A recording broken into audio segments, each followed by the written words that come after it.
are back after a few days off with a tedious bye for another Tuesday Night Live, and I'll hand you over to our host, Pete. How you going, Peter? Good, thanks, mate, and welcome everybody. Of course, it's another Tuesday Night Live edition of the AFL Crowcast. Great to have you all along with us tonight, and as Fiend just alluded to there, we're back, not necessarily bigger or better, but we are back after the bye, and looking forward to getting a bit of normal footy back onto the diet, and making sure that we see all the teams play. And I don't know about anybody else out there, but I can't stand the bye period. It just all seems a bit hodgepodge to me. But anyway, that's just my opinion. Looking forward to having a chat about all matters AFL and certainly Adelaide Crows tonight. And joining us to have those chats are none other than Nikki and Macca, of course, Phoenix. Evening all. Evening. Great to have you all along with us tonight, and we'll get through a whole lot of stuff tonight, but we will get things cracking with Nikki's news. Take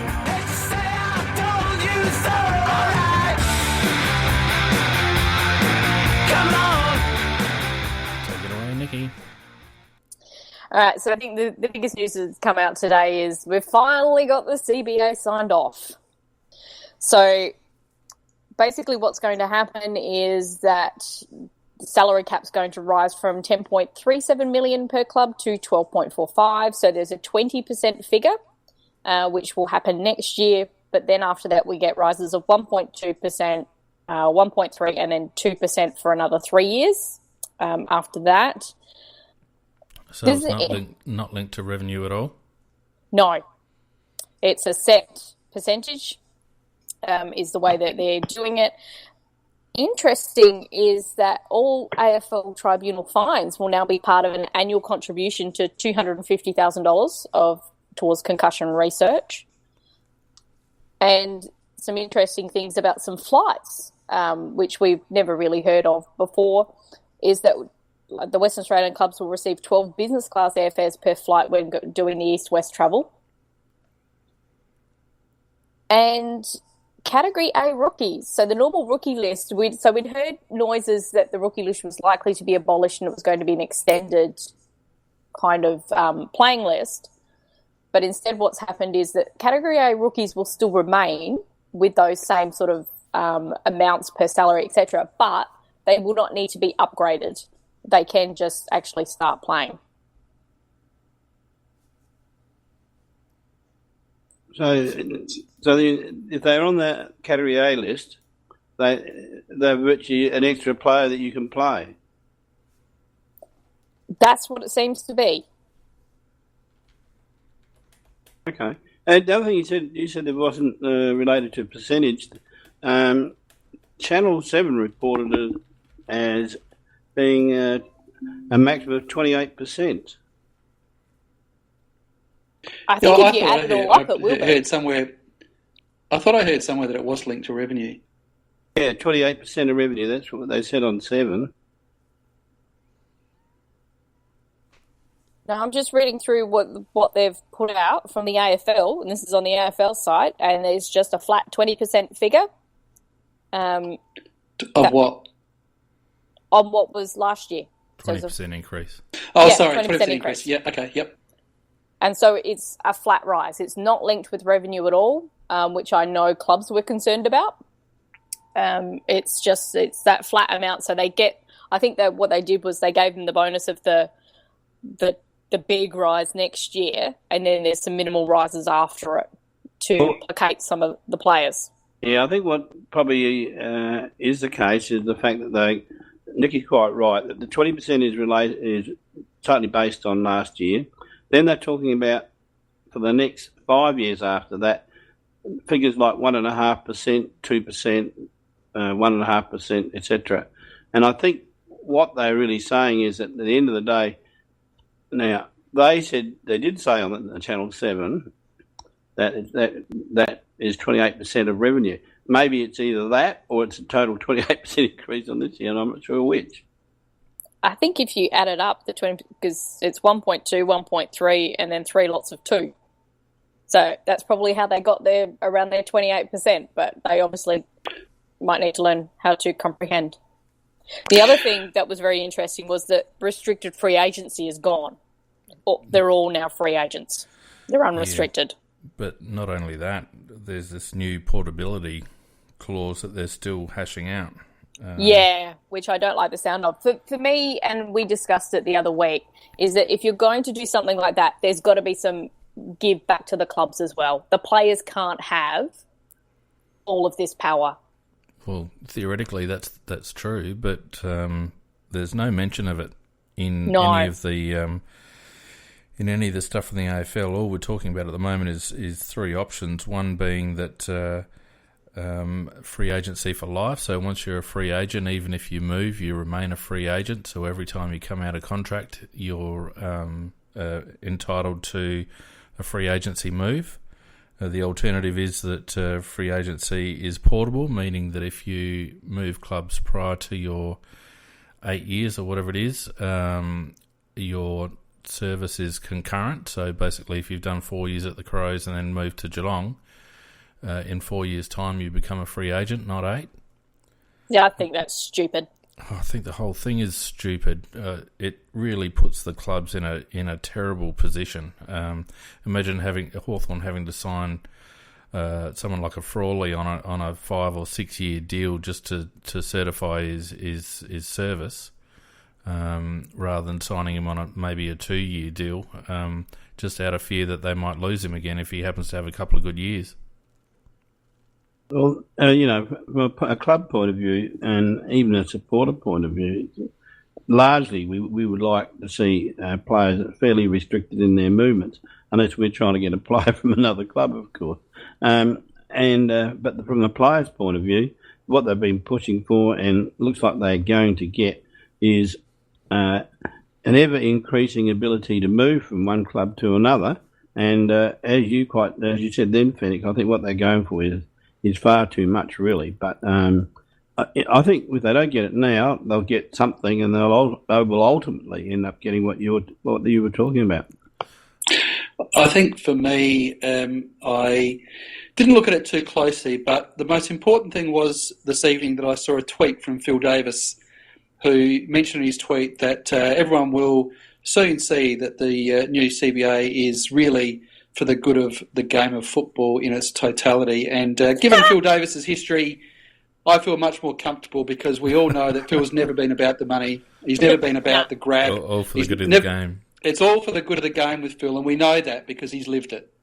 Oh, look, it's ridiculous. It undermines the entire equalisation strategy that the AFL have in place. I mean, the only point now where there's equalisation is at the draft table. That's the only time there's equalisation. Any time after that, it's a complete free-for-all now. Why would you draft a tall player, Fang? You just wouldn't. Why would you draft a tall player? You just wouldn't. You get it from somebody else. Just nuts. Wait for somebody else to develop them. In the end, the players are going to disappear up their own arse over this, because what's going to happen, and it already is happening now, is that if you take a young ruckman, no club is looking at a guy. So all they're going to do is they're just going to overlook him. They're going to send him back to the SNFL or whatever, VFL or Waffle or whatever, and allow him to develop there and pick him up as a rookie when he's 25 or 26 and he's got a body. Yep. And so in the end, they're just going to miss out themselves. Yep, that's exactly right.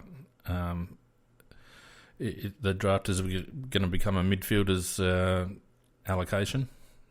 And the rest of it is just going to be a matter of talent spotting out of the lower league. It doesn't make any sense to me. It just undermines everything, if you ask me. And even midfielders, the only midfielders are going to be interested in drafting are those that they know. And there are a few, you do get a few of them each year that they can just walk in and start playing. Yep.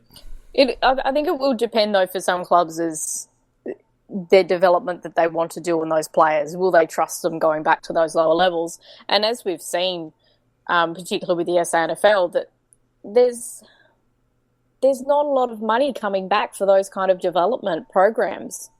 So I think you will still get players being drafted by clubs, but they're going to be very risk averse. You think about it though, Nikki, it's just with the emphasis on high midfield rotations now and flexibility, given that the actual overall rotations numbers are restricted, you're going to want to have as many runners in your squad as possible, to have as many options as possible, and you're not going to clog up your list with a guy like a Harry Deer or a Hunter, who are speculative at this stage, when those blokes would be getting developed to a similar degree at an SANFL club, and it's much easier to teach a key position forward or a defender how to play their roles, because their roles are less complex. They don't have to understand as much of the game plan as a key forward. So you can bring in a bloke at 25, teach him the forward structure and tell him to go and mark the ball. I think you're actually doing disservice to the way the game's played at the moment, because a lot of, particularly the top-notch defenders and our guys who've spoken about it, is that they actually study the midfielders' patterns. They actually have to understand what the midfield do, so they know how the ball is coming in, because does come in that quick. Yeah, they need to be able to anticipate.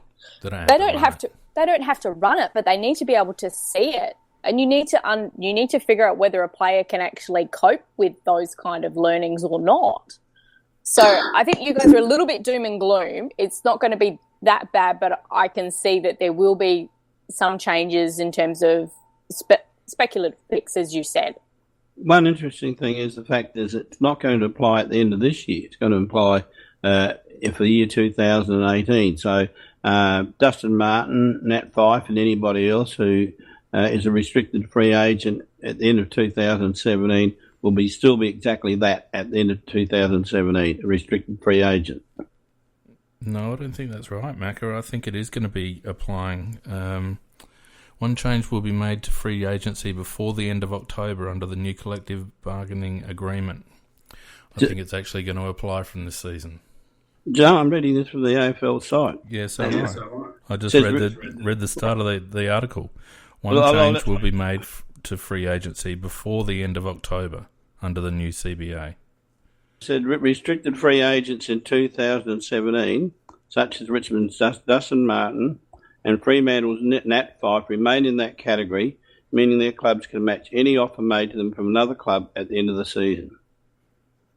Yeah, but that would be the case anyway. Like, even under the new provisions, they'd still be RFAs. It doesn't change their status. What it does is it changes the status for people who are either already free agents or have not yet reached their restricted free agency years of service. My understanding is that isn't the word restricted going? No, it's not. It's not going. Because the other option they're talking about, the third option would see restricted free agency apply at 4 years for any players who are under a median salary. That's a proposal which hasn't been approved at this stage. Yeah, I know, but it implies that restricted free agency is going to remain. If you read the article, I think the last line is very clear. That says that Dustin Martin, Nat Fyfe... I'm not disputing that, but what I'm saying is they would have been anyway. The changes don't actually affect them either way. Okay. Right. We've got different opinions, and I don't think any of us really know definitely until they are more definitive, because they're still negotiating about some of that. Well, how do the changes affect their current status? Well, it depends on whether they adopt some of these other clauses or not. Anyway, Nikki, anything we've thrashed around the CBA? Anything else coming out of AFL news? There was stupidity from the match review panel yesterday. I reckon that may feature in a Cockwomble nomination. It's just... Okay, I watched that vision of Franklin on Menadue, and to me, yes, he did line him up. Could have tackled him, so that comes into effect with the way the MRP was.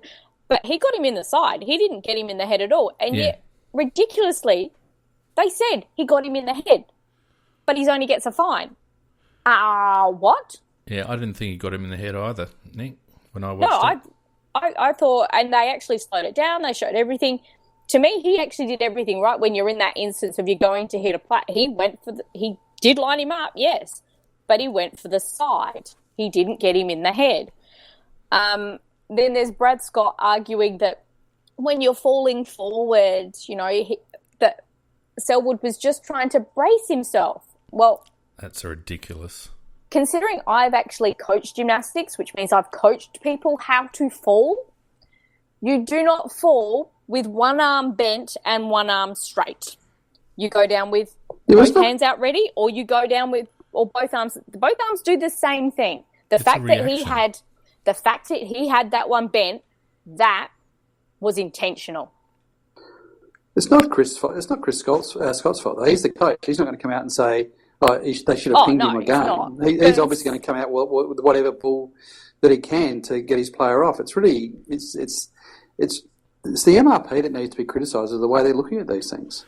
Well, and again, we had this conversation a little while back, and I can't remember the case, but it was all about the neck. It was the coward punch implication. Whenever you hit someone in the back of the head, it's very dangerous, and I just don't understand why they show any tolerance to anything like that. You're right, Nikki.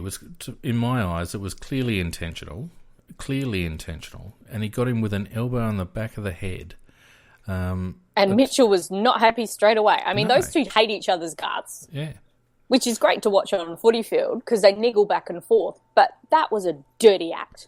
Yeah, I agree with you, Nikki. Well, it was no different to Rance last year. It was no different to that. Rance was two motions. So that is the difference, is that Rance actually did go down with the two arms and then he lifted the other arm up and came down. So it was more obvious that was very deliberate. Yeah, but, I mean, you and I both know, and I think most people watching it both know, that the intent was the same on both in both cases. Yep, he's vulnerable, I can get him. Yep. And he's annoying me. The interesting thing is that everybody that's seen it, including the commentators at the time, thought that he was in real trouble for a deliberate forearm to the head. Well, the reality is that the MRP have just suspended one Geelong player, and there was absolutely no way in the world they were going to have 2 weeks running of Geelong's players suspended. It just wasn't going to happen. Well, I think you're probably right. Yeah, especially one that's in line for a Brownlow. And then to top it all off, they did investigate Rance for acting, but he had no case to answer for. Pig's ass. Well, you've missed the one that I was actually... Oh, Shuey's. Yeah, I thought Shuey should I have thought gone. Shuey would have gone as well, yeah, because he did get him in the head. He ran past the ball. It was deliberate contact, and he hit him head high. If the others are going to get a fine, he should get a fine as well. Yeah. I agree. It was just this week's examples that you just looked at. It was just like, this is just nuts. Another standard week at the MRP. Nikki, much else kicking you around? Yes. So just for the injuries. So the game against the Melbourne game on the weekend where they actually put Jones on the bench. He's had scans. He will be out for about 4 weeks. So that's actually quite a loss for Melbourne, even though they're about to get Gawn back and Hogan's not far away either. But losing him out of their midfield is quite a loss for them. And the other very interesting one is Hawthorn trying to say that Jago O'Meara, even though he's got an injury in the same knee, it's not the same injury that he had before. And they're calling it bone stress. Yeah, they got sold because he's got no bloody cartilage left. Yeah, got sold a pup. And well, it's interesting to talk about that they've actually gone for some high risk. You've got him, which he's possibly now going to be out for the rest of the year, and cost them a lot in terms of the draft picks that they lost and future ones as well, and the deals that they had to do. You've got Burton, who was quite a risk. Good player. He is a good player, but there's still quite a risk on that. And then their other one was Gartlett. And that one didn't work. Well, maybe it's a bit of karma coming back to bite them because the underhanded rubbish that they went through at the end of trade week to get that Jaeger O'Meara thing over the line. With Carlton. I have no sympathy for them. No. Has anyone seen the movie Snatch? Yes. Yeah, well, you know what? Gold Coast, Mickey, Jago O'Meara, The Caravan. Nice. Just falls off its wheels. Yep. Rightio. One thing I'll just chuck in there. I thought you probably would have gone with it, Nikki, but I'm not very excited about it, but we probably should mention it, and that is the Hall of Fame inductees tonight. Simon Goodwin, our very own Simon Goodwin, was inducted. Now, I'm not a big G for the Hall of Fame. I think it's a bit of a, what's the word I'm looking for, but I can't use. You'll know it. It's a bit of a wank, I think. And it seems like every man and his dog can stroll in there. And I don't know, I just think it's all a bit of a, internal kind of a circle jerk, and it doesn't do anything for me. But anyway, good on Simon Goodwin for getting an intro. I'm sure that probably means a lot to him, and congratulations. How many club champions did Goody win with us? 3. It's hardly so noteworthy. He's a 5-time All-Australian. Yeah. 3 best and fairest, 275 games, 2 premierships. And he was also he's played in the international rules as well, kind of thing. But no, it's if you talk about our top-notch players from that era, he's just outside of them. But if you actually sit back and you think about those players, they were outstanding. And the fact to be considered just below their level is still, that's pretty good. Oh, no doubt. Well, the other one, he's not a Hall of Famer. The other one that I saw inducted was Barry Hall. I mean, yeah. You can't, apart from the fact that his name's Hall, and so, that works, it fits on the Hall of Fame. What other reason what's the reason that he's in the Hall of Fame? What, because he decked a West Coast player one night? I just don't understand it. I really don't. That one I'm a little confused about. I mean, yeah, somebody pointed out he's 15th on the goal kicking list, but as we were talking off air just before he came online, the fact that Ken Farmer is not a legend says these guys, might need to actually consider who the really good players are. Next, we'll have Aaron Keating in, admitted for playing in 2 premierships in 2 weeks. The luckiest man in football. 2-time premiership player, whatever he was. Goody's speech, though. Goody's speech was top notch. Oh, he speaks well, and I reckon he's done a great job with Melbourne as well. But and he actually talked about our club as we sit now, and he said something very nice about us, which he didn't have to. But he talked about the culture that got put in place, and and who helped him along, and everything else from that '97, and what Blight kind of instigated and then moved forward with. And he said that Adelaide was such a great overall club, and the fact that now the culture that is being driven and led so well by Walker and Sloan. So he didn't have to say that. No, just out of curiosity. Well, it may be Rue slipped him a 10. Out of curiosity, is Gary McIntosh in the Hall of Fame? No, I don't think he is. I don't think so. He should be. A thug like Barry Hall gets in the Hall of Fame, and yet a bloke who could have played AFL, probably should have played AFL, didn't want to play AFL, who was an absolute stalwart of the SANFL, and I'm no Norwood fan by any stretch, but a bloke like that doesn't get in. It's rubbish, absolute rubbish. And I'm sure we could all pick out 1 or 2 players from each of the SANFL teams of yesteryear. See, for me, the fact that Barry Hall's in there is on par with the fact that Brad Johnson's in there. He's a nice bloke. Brad Johnson's in there? Yeah. Are you serious? Yes. What's he in for? Because he's a good bloke. He smiled a lot. And he kicked goals for the Bulldogs. All you're convincing me, I've got a good case for Aaron Keating. Well, if you I've got a good case for Trevor Grimwood as well. Yeah. if you think about it, then it would appear that if you hit 300, you're more than likely to get in. Yeah. Which means that surely Scott Thompson's got to get in there at some stage, and yet I wouldn't, as much as Tomo was a warrior for our club, I wouldn't rate him as a Hall of Famer, but apparently if you hit 300, you're in. There's a big difference between being top of the knot, in top of the water, and being the next rung down. If you take like when Adelaide had the big 4, when we had Rashudo and McLeod, they were at a different level. then you had Goodwin, and then you had Edwards. Yeah. And, you can't rank them all the same. And there was a Ben Hart as well. I would actually put Hart above Edwards and Goodwin. Oh, me too. Well, definitely. Yeah, I'd say the top three would be McLeod, Prosciutto, Hart. Is Hardy in there as well, is he? I don't think Hart actually is in the Hall of Fame yet. He's in As, but I don't think he's in that one. Bloody well should be. I mean, he won... The first year he came in, he won Rookie of the Year, and he made the All-Australian team in the defence. As a 17-year-old or 18-year-old. Still rocking up in his school uniform. What about Sean Wren? I mean, I know Sean Wren had an injury-interrupted career. But he's still one of the greatest ruckmen. He was probably the best ruckman of his era. Yeah. What about Shane Woden, who's won a Brownlow medal? He had a lot of help from his trainer that year. He was his best mate. Didn't he have bleached hair that year? Yes. Yeah, that was from all the melatonin he took. Yep.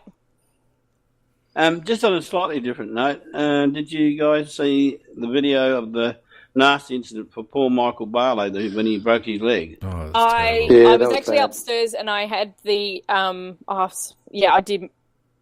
I was supposed to mention that, and I heard it, and all I could hear was the commentator saying they just watched the replay and said, "You don't want to see that again." No. And thankfully, they didn't show it again after that. But I think straight away, just his reaction, and then everybody's talking about that it wouldn't be about him. He would automatically be thinking of everybody else, and that's the type of guy he is. But God, I hope he can get back because he was playing good football. But I highly doubt it. Would doubt it at his age. My first reaction was that's game over for Barlow, unfortunately. And he did the sit up and just did the little wave to the crowd. Yeah, which was a bit Judd-like. Yeah, it's a shame. I just want to make a point there that the character of the guy. I really admired him because I saw the incident was horrible, and when you watched, they did a replay, and when he broke it, you saw this horrible bend in his ankle at right angles to his leg, and then he immediately realised it.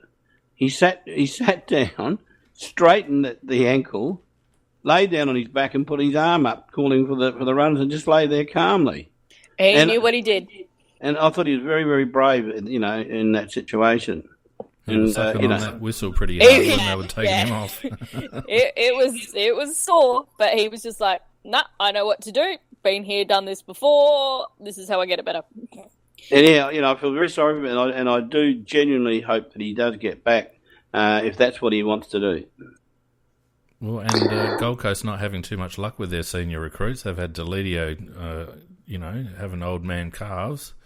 Now Barlow's pretty much gone. The only successful recruit they've had is our good mate Jared Lyons.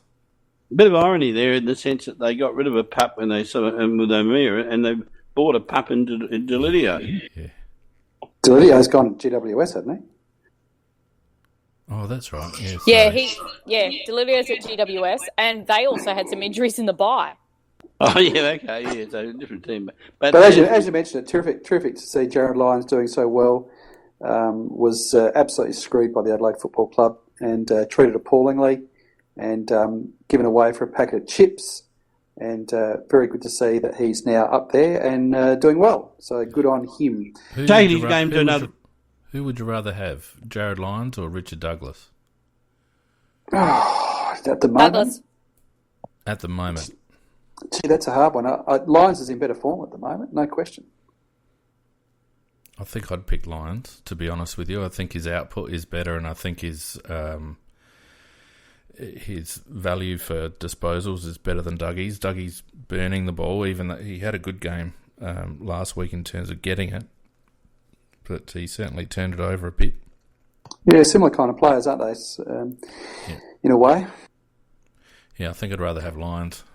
Yeah, you're probably right. Good analogy though. They're sort of similar kind of players, and I'd have to agree with you, mate. I think Lyons at the moment. Yeah, all right. Just last word on that. Sorry, I'd take Douglas because of the fact Lyons has played fantastic for the Gold Coast, and he's gone to another level. But The roles that we are asking Douglas to play, and they need a little bit of tone. I don't think Lyons is just that little slow off the mark, and that's my one black mark against Lyons. And at risk of getting the ire of Nicky, the one choice you don't want to make is if you lined up the respective partners of Jared Lyons and Richard Douglas, because that's just a contest you are not going to be able to pick in a million years, because they are seriously punching above those two blokes. But anyway, moving along. They both know it. They both bloody well know it. They are seriously punching above. But anyway, moving along, we've got a fairly significant game coming up for the Crows on Thursday evening. We probably should have a bit of a chat about that against the Hawks, not having beaten Hawthorn at the Adelaide Oval, interestingly enough. So there is certainly a record there to be set straight by the Crows. And how many times have a feeling that just the twice. Maybe or was it 3 times? I can't quite remember. It's definitely 2, possibly 3.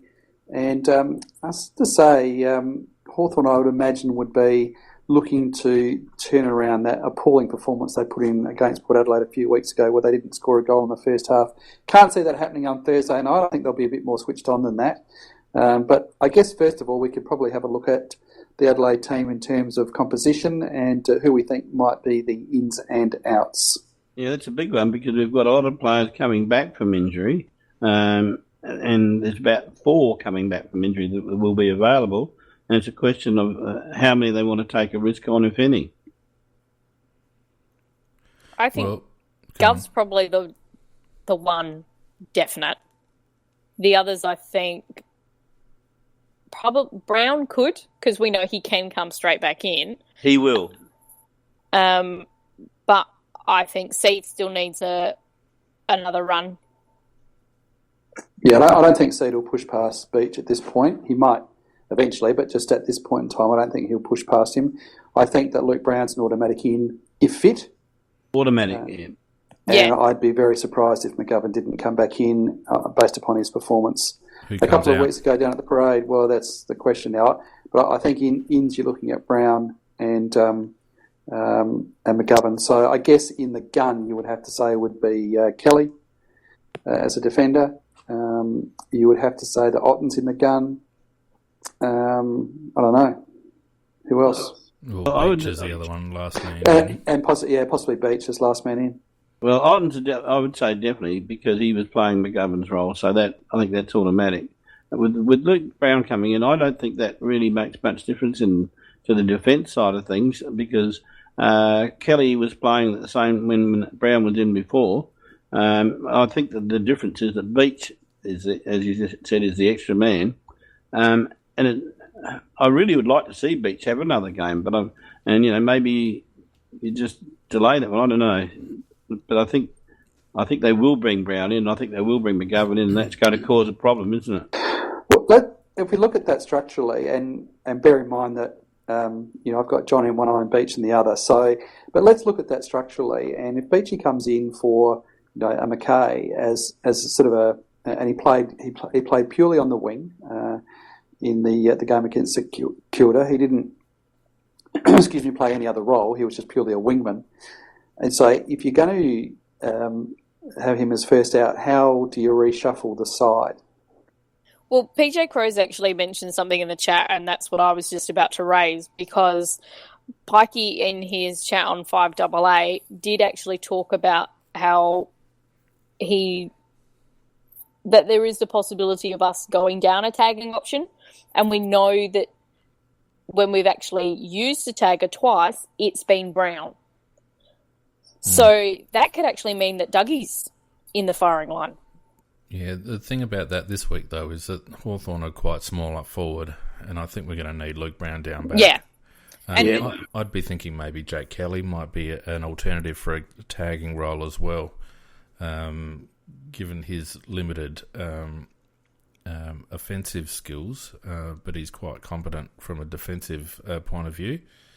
And he's got his old man's junkyard dog traits. He might be an alternative. He hates being beaten.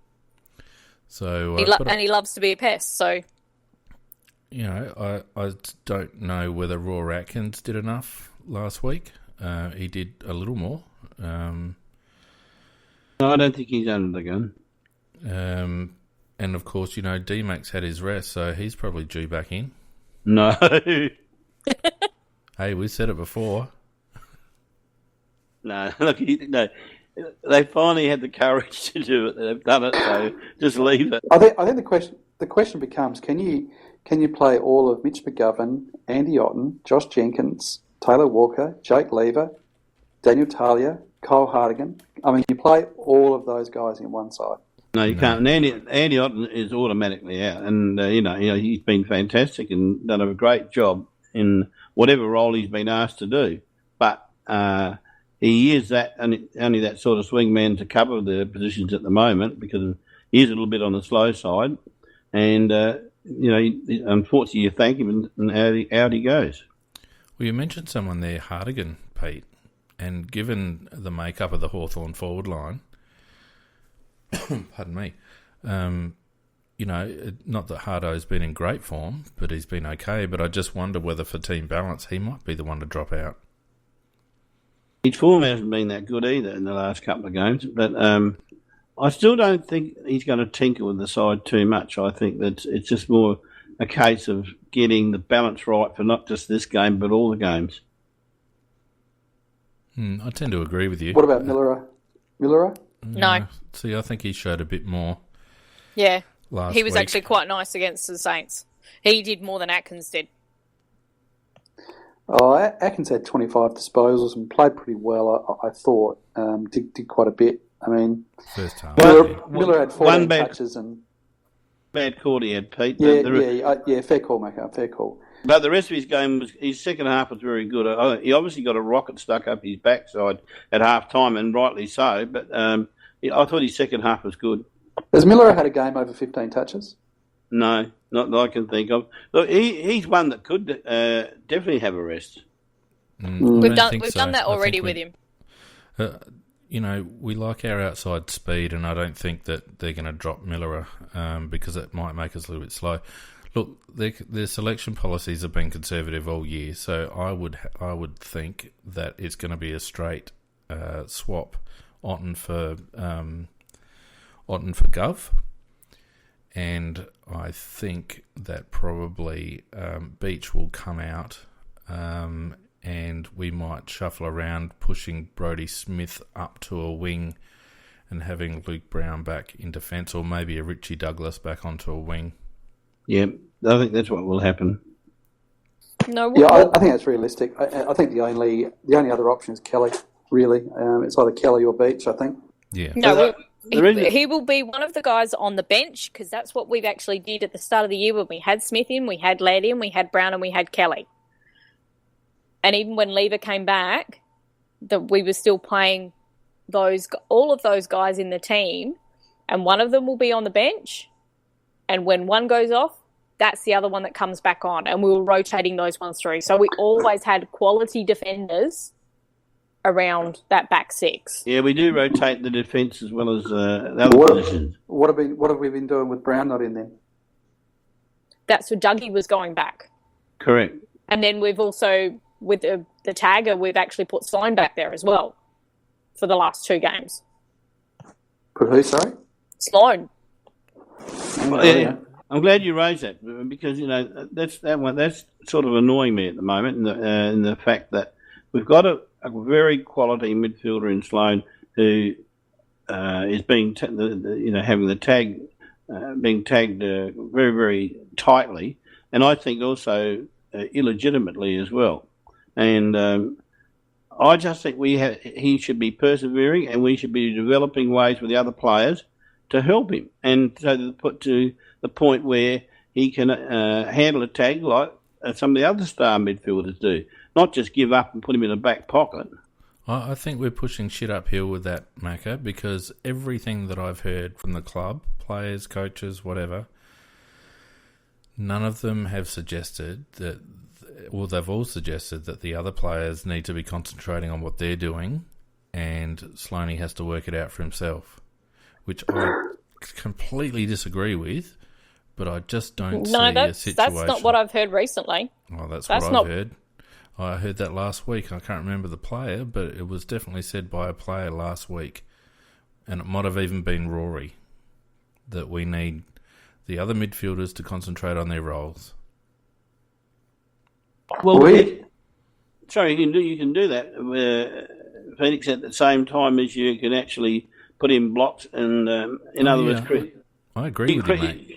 So you create a situation where one of you is going to get the ball. It doesn't necessarily have to be you. I agree with you. 100%. But what I'm saying is that my impression from what's come out of the club is that they're not spending a lot of time in trying to free Sloaney up. You know, that goes down to also his personality. He would actually hate for that to be happening in a way. Rubbish. No, but that's no. The way He just wants to get kicks. Sloaney, but only if it's benefiting the team. If he can see that that's not going to work, then he sacrifices his own game, and he has done that. He is a competitive beast.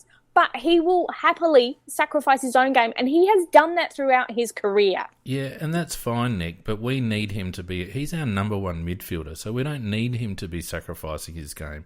We need a third-stringer midfielder to sacrifice, like a Richard Douglas, to sacrifice his game and maybe take one of the taggers out. Because where are you going to get more value for kicks? Out of Sloan or out of Dougie? And there's also... There's a certain amount to it also, Finn, that he does have to work this out and work through it, because he's terrible, absolutely terrible with a tag. I mean, his output with a tag is, barely holds his place in the team. He's just, he's woeful. And, he just doesn't get hold of the ball at all. He just completely gets shut out of the game. And he has got to, if he's going to be an elite player, he's got to rise above that. And he does have to work it out. Yeah, and Pete's right, because of the fact that the guy that's cutting him out of the game is not their number one guy or their number two guy. It's their number 14 or 15 guy. Yeah, but it's easy when that's your only job, though, Macca. You know that.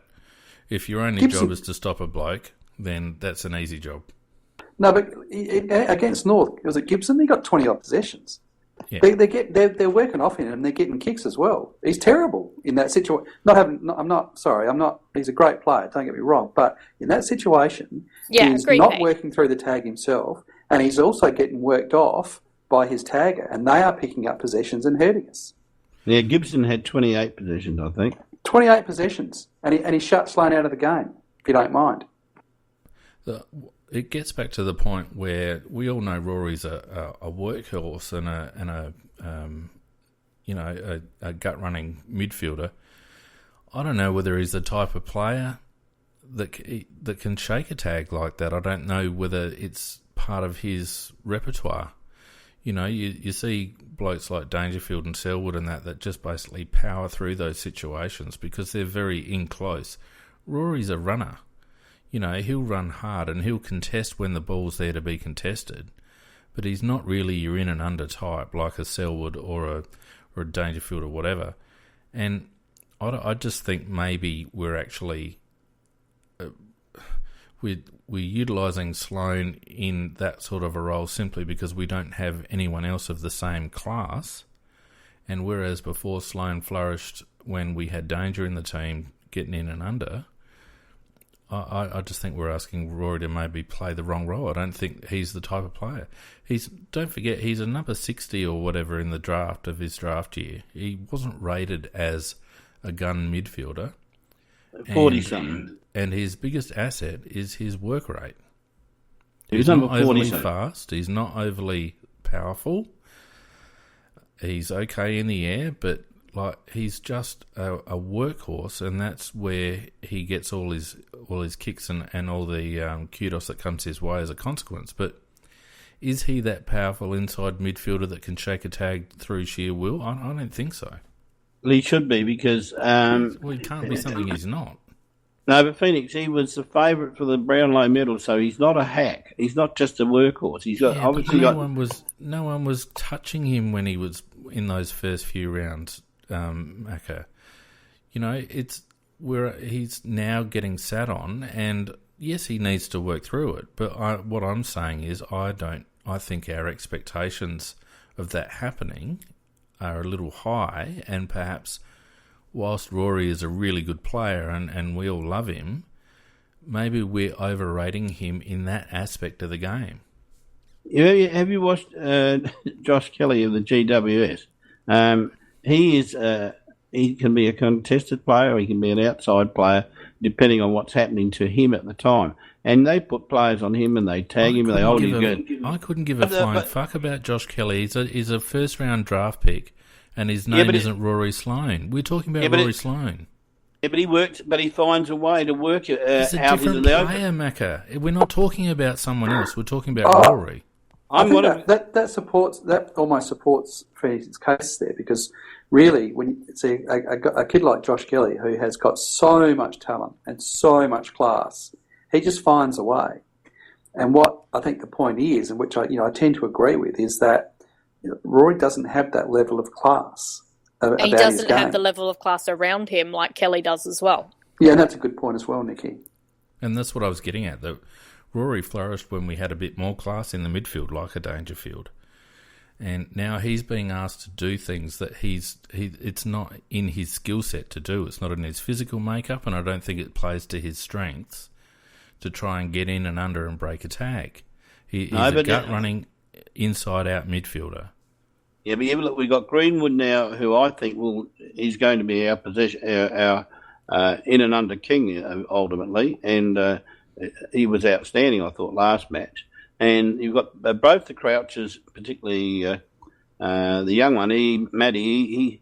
He goes in and under as well. Roy doesn't have to go in and under. He just has to find a way to work around the packs so that he can at least be in front of his man to be in a position to either get the ball or get grabbed and get a free kick or whatever. But this is what I'm saying, Macca.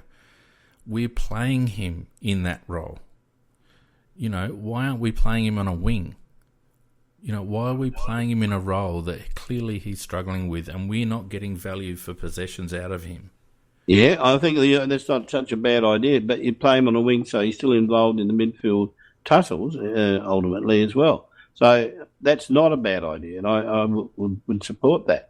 But what I don't like at the moment, it almost looks at times as if we're laying down, and when we move Rory into the back pocket, that is an absolute sign of surrender to the other team, in my opinion. Well, it's a clear method of trying to break a tag. Other like Geelong do it by chucking Selwood and Dangerfield forward on occasions. It's a way to break the tag, and I don't see anything wrong with that. I just actually think we're playing Rory in the wrong role, and we probably need a bit more class in the midfield because our star recruit Brad Crouch is doing sweet F all. Don't even get me started on him. Otherwise, we'll be here for another half an hour. Who do we think is going to win, guys? Are we good enough to power past Hawthorn on Thursday night? Definitely, yeah. Yes. It could be anywhere from 6 goals upwards. They got some players coming back too, don't forget. Yeah.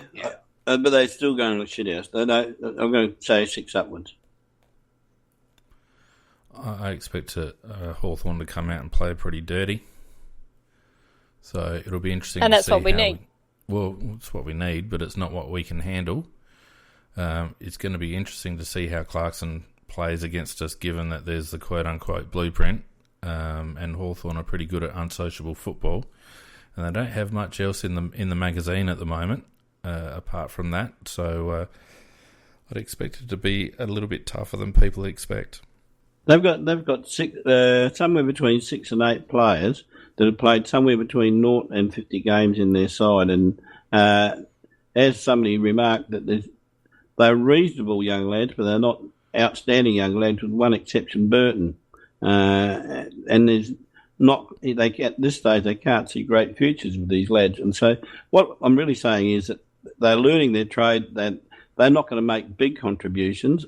Hodge is getting older and slower, and he's still a very hard man to beat one-on-one up close, but he's easier to get away from.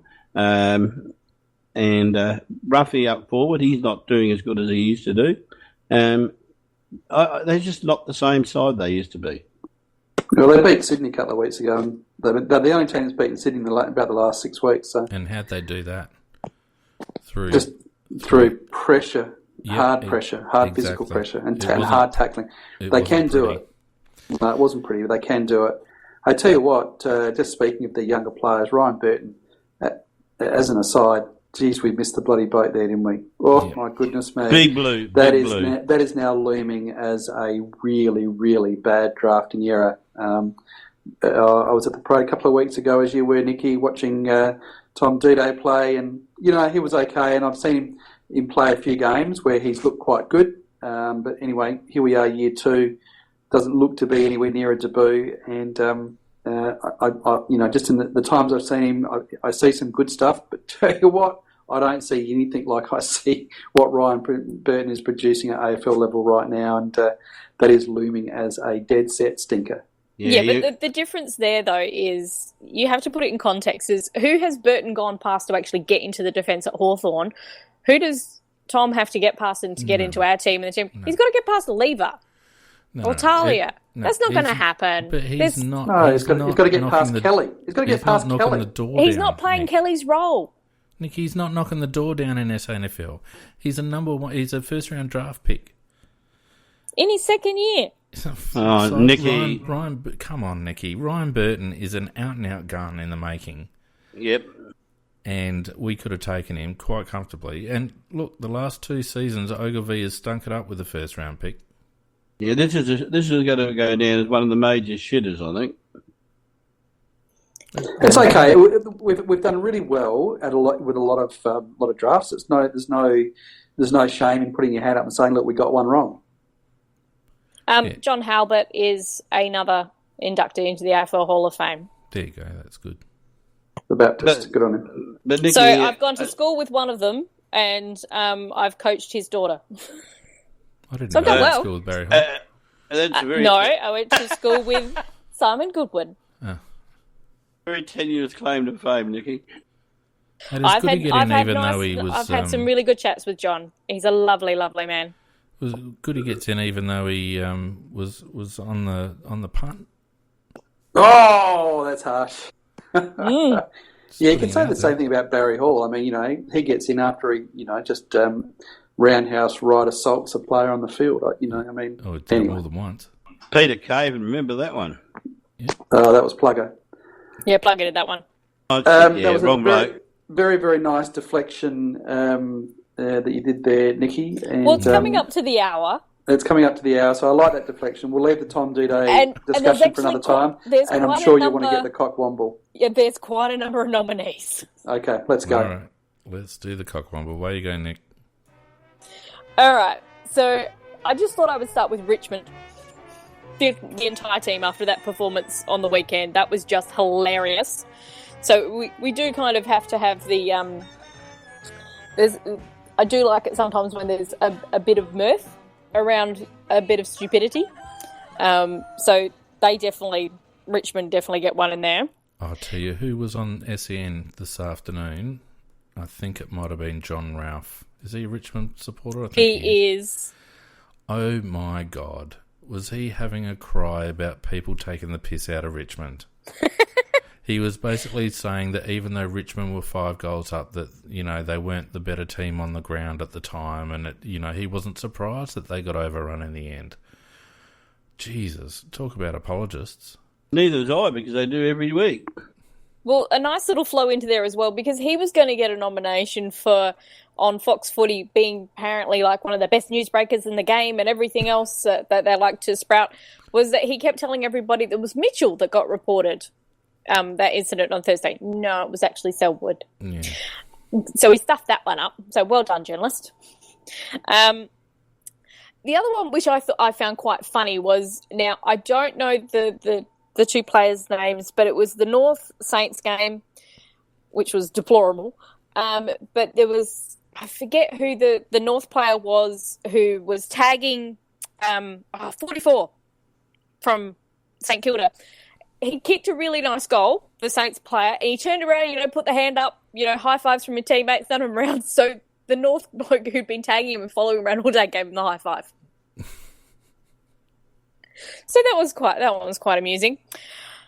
Now, Port Adelaide, with their lovely little Burgess spin that they've tried to put on it as this nice. Real kudos for them that he's been headhunted by Arsenal, going to the EPL. It's such a great... He freaking came from the EPL, you dipwits. That's where you got him from. He's been there, done that. I like the bit where they reckon they're going to get compensation from Arsenal. Yeah, and he's going to Skype in. Yeah, considering the amount of money that they put into their players, etc. Yeah, nah. Not going to happen. Well, apparently he's sticking around to the end of the year. He's going to see their pre-season. He's committed to maintaining oversight on their fitness program, even during the finals, if they get into the finals. And they're going to have some ongoing collaboration between the two clubs because they're, looking to build, some sort of connection between the two clubs in terms of IP and all the rest of it. It's an absolute spin. It's amazing how people are actually taking it seriously. One of the greatest wanks I've heard for a long, long time, Phoenix. So, Phoenix, everything he said's true. I mean, there's no connection between how Port Adelaide play and how they train, and what Arsenal do and how they train, etc. And it's just the typical Port Adelaide bullshit, trying to make a shitty situation sound good. Well, sorry, I'm just actually bringing up the article as we speak. Darren Burgess wasn't actually highly regarded at Liverpool. Over there. There's a quote, I'm just trying to find it. Torres from Liverpool at the time was less than enamoured with the old Burjo. Where is it? Because they had a lot of soft tissue injuries, didn't they? In that period he was there. Yeah, I can't find it. I'll keep talking. I'll try and find the quote. Any more nominations, Nikki? No, that's it. Yeah, I thought those ones were pretty good, but I mean, I'm kind of erring on the side of Richmond just because it's just so ridiculous how they managed to lose that game again, and they're trying to spin it as but we won some close games. I have one quick nomination, and I know that this won't get up, but I just get so annoyed at the AFL for their fixturing and the fact that our erstwhile neighbours have played Brisbane twice by round 13. They've played every bottom side. I mean, I'm actually going to have a look at the fixture, fully expecting that in the next couple of weeks they'll be playing Athelson, Poltony Scholars and Paralawi, and that should be their lead into the finals, with maybe a game against Flagstaff Hill as well. It's just the most ridiculous fixturing I have seen in many a long year, and I just hope, and I feel quite certain that it will bite them in the arse in the end. But that is, I can't remember seeing a less earned fourth spot in my time in watching AFL football. Yeah, totally endorse that. And actually, Nikki, there's another nomination there. There was one Port more. Adelaide supporters. Quick, let's go. 31,000. No, actually, this morning, Gil McLaughlin was on with Roo and Ditz, and Ditmar and Roo were having a go at him about the out-of-bounds rule and how there's not consistency, that from one end of the ground it's paid one way, but if it's the other end of the ground it doesn't get paid. And they were complaining about it, and Gil got very much, let's just say he got a bit ruffled, and he didn't like it, and he basically told them, well, nobody's told me anything about it. You know, we haven't had any discussions in a month on it. Nobody's raised it with me. Yeah, because, Gil, this is the reaction they know you're going to get. The fact that somebody has raised it with you, these are two people who commentate the game, and they're saying, well, there's not a consistency. He didn't want to listen, and apparently Ditmar had to grow up, according to Gil. Rightio, do we have a winner? I don't know. Who do you guys reckon? I reckon it's the Port. I like the Port crowd. I reckon they're a bunch of bandwagoners. Yeah, the Port crowd, 31,000. 31,000, absolute disgrace. Yeah, it was in a decent time slot. The weather was nice, and they were playing Brisbane. Yep, absolute winners there. Yep.